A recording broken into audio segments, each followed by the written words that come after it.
അപ്പോൾ നമ്മൾ ഇന്ന് ഉള്ളത് കൊല്ലംകോട് ബീച്ചിലാണ്. അയ്യോ, ഈ ഒരു വ്യൂ നമ്മളെ കേരളത്തിൽ പെട്ടെന്ന് കിട്ടൂല, കണ്ടല്ലോ. ഓക്കെ, ഇങ്ങനെ നിൽക്കാം. കിടുക്കാച്ചി സ്പോട്ടാണ് കേട്ടോ, ഒരു രക്ഷയില്ലാത്ത സ്പോട്ട്. റെക്കമെൻഡ് ചെയ്യണമെന്ന് വെച്ചാൽ റെക്കമെൻഡഡ് ആണ്, പക്ഷേ സൂക്ഷിച്ചൊക്കെ വരണം.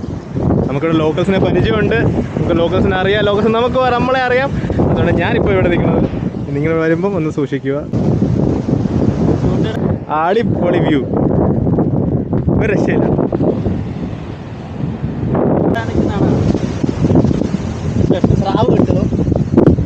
ഒരു തിരക്കുമില്ല, ഒന്നുമില്ല, അടിപൊളി ബീച്ചാണ്. അപ്പോൾ ഇത് തമിഴ്നാടാണ്. അപ്പോൾ നമ്മളെ പൂവാറെന്നും പൂവാറെന്ന് ഒരു 20-22 കിലോമീറ്റർ കൂടുതലുണ്ട് സംഭവം. 5 മണി കഴിഞ്ഞ് വരണം. ഇവിടെയൊക്കെ വലയൊക്കെ വലിക്കുന്ന സീനൊക്കെ ഉണ്ട്. അപ്പോൾ അതൊക്കെ നമുക്കിവിടെ വന്നാൽ കാണാം. കോളം പോലെ ഒട്ടും തിരക്കില്ല.